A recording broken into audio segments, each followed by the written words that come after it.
Hello guys, in today's video I will be showing you how to fix Fitbit isn't responding problem.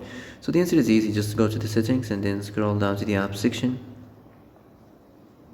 and then go to the search and search Fitbit and then go to the storage and here you will find this clear cache option. Click on it. Now you can go check it if it worked, and if it didn't you can try to restart your phone or turn the Wi-Fi off and on, or the Bluetooth or the airplane mode. Also you can try to clear data, but be careful. If you clear data, all these applications data will be deleted. This includes all files, the settings, the accounts, the databases, etc. So be careful if you want to clear your data.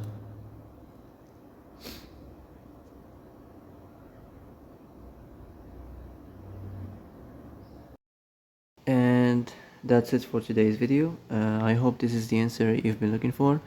If you like this video, don't forget to like and subscribe, and see you in the next video. Thanks for watching.